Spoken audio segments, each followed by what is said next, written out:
پیارے بچوں، ایک دفعہ کا ذکر ہے کہ ملک ایران پر ایک بادشاہ حکومت کرتا تھا۔ وہ بے حد رحم دل، عادل اور انصاف کرنے والا بادشاہ تھا۔ بادشاہ کا ایک وزیر بھی تھا، اس کا نام عدیل تھا۔ وہ بھی بادشاہ کی طرح رحم دل اور بہت عقل مند تھا۔ بادشاہ کی چونکہ کوئی اولاد نہ تھی، لہٰذا وہ اپنی سلطنت اپنے وزیر عدیل کے حوالے کرنا چاہتا تھا، مگر درباری لوگ عدیل سے حسد کرتے تھے۔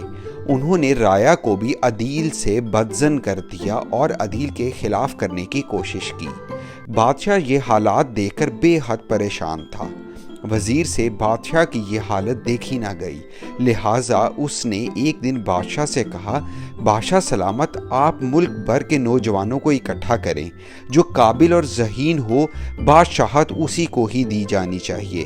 بادشاہ کو وزیر کی یہ بات بہت پسند آئی۔ اس نے پورے ملک میں اعلان کروا دیا اور مقابلے کی تاریخ بھی بتا دی۔ جس دن مقابلہ تھا اس دن صبح ہی صبح گہما گہمی ہو گئی۔ بادشاہ سلامت تخت پر بیٹھے تھے، ساتھ ملکہ بیٹھی تھیں اور آس پاس درباری کھڑے تھے۔ دربار میں سینکڑوں نوجوان موجود تھے۔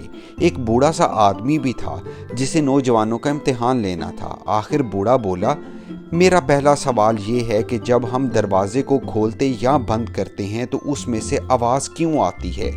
یہ سوال سن کر دربار میں سناٹا چھا گیا۔ کسی نے کچھ کہا اور کسی نے کچھ۔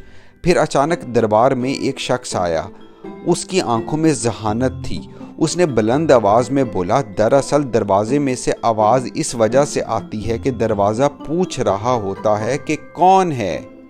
یہ جواب سن کر سب درباری، بوڑھا اور بادشاہ اش کر اٹھے۔ بوڑھا اس شخص کی طرف متوجہ ہوا اور پھر بولا، تم سے میرا سوال یہ ہے کہ زمین کا درمیانی حصہ کون سا ہے؟ یہ سن کر وہ شخص بولا، جہاں میں کھڑا ہوں یہی درمیانی حصہ ہے، اگر نہیں ہے تو ثابت کرو۔ بوڑھا پھر بولا، تمہارے سر پر کتنے بال ہیں؟ وہ شخص بولا، 3,20,40,40,340۔ اگر نہیں یقین تو گن لو خود سے۔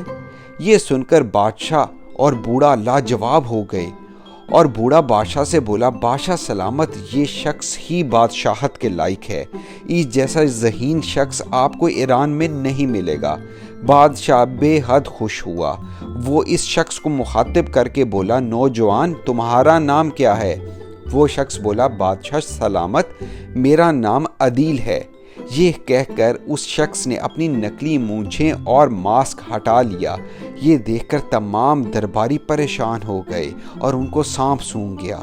رایا پھر سے وزیر سے محبت کرنے لگی اور بادشاہ کی وفات کے بعد اسے بادشاہ تسلیم کر لیا گیا۔